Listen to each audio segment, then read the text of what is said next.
Vamos a cambiar de tema. Un auténtico boom inmobiliario ya se está viviendo en las comunas por donde pasa la línea 3 de metro, la nueva línea, ¿verdad? De acuerdo a un estudio de la inmobiliaria Montalva Queen 2 o Queen 2, se proyectan más de 14.000 viviendas en torno a las estaciones. La comuna de Ñuñoa, por ejemplo, va a concentrar buena parte, casi la mitad de las nuevas edificaciones. Bueno, queremos conocer más de este efecto positivo. Nos acompaña Teodosio Cayo, él es gerente general de la consultora inmobiliaria Arenas y Cayo. ¿Cómo estás? Bienvenido. Muy bien, gracias.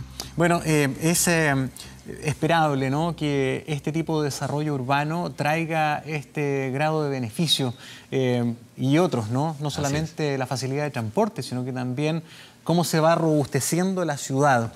¿Cuál es el diagnóstico que ustedes hacen en torno a la bonanza o auge inmobiliario a raíz de la línea 3? Bueno, nosotros hace un tiempo atrás ya veníamos desarrollando un estudio que toma todas las líneas del metro, todas las estaciones y va comparando cómo va la evolución. ¿Ya? Y obviamente cuando se producen los primeros anuncios de las nuevas líneas, por supuesto empiezan las expectativas y sobre todo empieza la toma de posiciones de distintas inmobiliarias constructoras por ese boom inmobiliario o desarrollo que se va a producir. ¿Usted coincide en algunas cifras, por ejemplo, que hablan que desde que se anuncia un proyecto hasta la inauguración, ya las propiedades suben un 20%? Bueno, efectivamente, lo que pasa es que la base de comparación hace que el porcentaje parezca muy alto, digamos. Pero básicamente se produce porque, si bien antes de un anuncio una casa se podía comercializar solo como casa, cuando ya hay un anuncio ya hay una expectativa de construir ya no solo una casa, sino que construir un strip center, un local comercial o un edificio. Y eso significa que una vivienda que podría tener un valor, por ejemplo, 3 UF el metro cuadrado, podría perfectamente pasar a 6, 9, 12 o más, dependiendo de la capacidad que se pueda construir en ese lugar. ¿Cómo se hace un cálculo cuando se hacen estos estudios de cuál es geográficamente la zona más favorecida? Por ejemplo, acá hay estaciones, la mejor estación, porque Ñuñoa es la que concentra prácticamente el 50% de los permisos, ¿no? Así es. Más de 7.000 viviendas o habitaciones que se van a construir. En total hay más de 42.000 potenciales viviendas que van a quedar de aquí a los próximos 3 años disponibles. Solamente en el entorno de la línea 3. En el entorno de la línea 3. Ahora, ¿cómo se establece el radio para hacer el estudio? ¿Cuál es el que más se beneficia? Estamos hablando de 3 cuadras, 5 cuadras, 10 cuadras en torno al punto en cuestión. Hay que separarlo de acuerdo al interés de las personas. Por ejemplo, personas que están buscando 1 o 2 dormitorios, por lo general no están usando un vehículo, sino que se están transportando por medios colectivos y en este caso el metro. Por lo tanto, el caminar hacia la estación de metro, hay estudios que nos dicen que las personas están caminando 3, 4 cuadras. Pero si ya estamos hablando de una familia, es decir, estamos hablando de 3 dormitorios, 2 baños o más, ahí ya estamos hablando de 4 o 5 cuadras. Porque se produce un efecto, digamos, también de residencia o residencial en el lugar. Y por lo tanto, hay distintos mecanismos para controlar eso y revisarlo en función de la cantidad de dormitorios y baños que esa unidad tiene.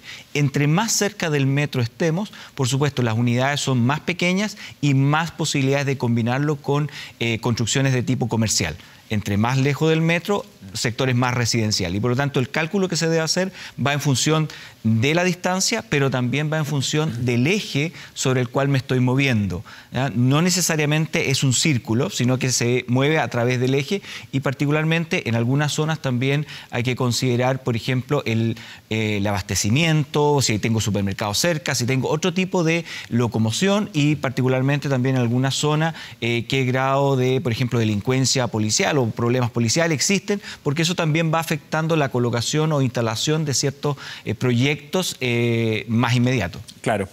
Leía que la estación Irarrázaval de metro, línea 3, tiene la mayoría de los permisos aprobados, son 3.733 viviendas aproximadamente, lo que equivale solamente en torno a la estación Irarrázaval, 24.412 personas. Así es. Claro, lo que pasa es que Irarrázaval y particularmente Ñuñoa es una zona que concentra mucha vivienda, departamento en este caso, para nivel socioeconómico medio, entre 2, 3 dormitorios. Ahí está la mayor concentración y es una comuna que es muy central del punto de vista de cómo uno se puede mover alrededor de la ciudad.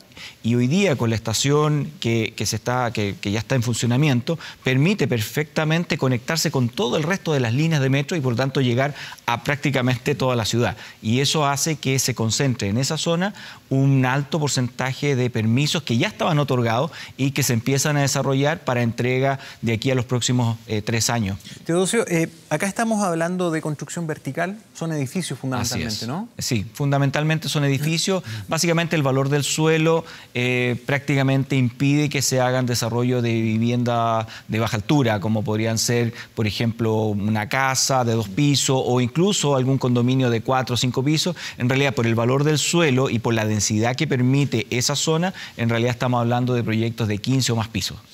No solamente es Ñuñoa, también es Santiago, la segunda comuna que se ve más beneficiada, y la mejor estación es Parque Almagro, 2.814 nuevas propiedades. Estamos hablando de miles de personas que se suman a un área. ¿Cómo se debe ir armonizando esto? Cuando estas áreas se sobrepoblan, ¿no pierden valor también comercial? Depende. Aquí hay un trabajo que se tiene que hacer y de manera inmediata.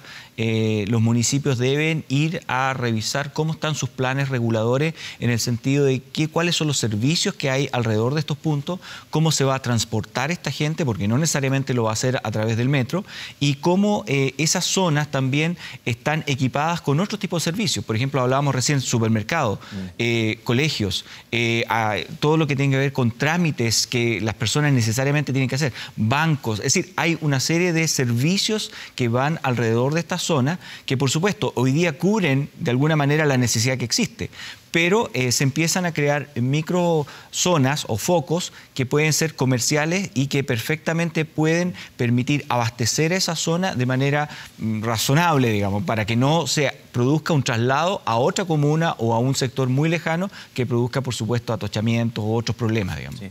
A ver, claramente el precio, me imagino yo, se dispara en zonas que están más establecidas, ¿no? Así es. La comuna de Ñuñoa, la comuna de Santiago, están súper nutridas, completas, consolidadas, ¿verdad? Suben los precios al tiro. Así es. Pero esta línea también pasa por Independencia. Así es. Plaza Chacabuco, pasa por otras comunas, por Quilicura.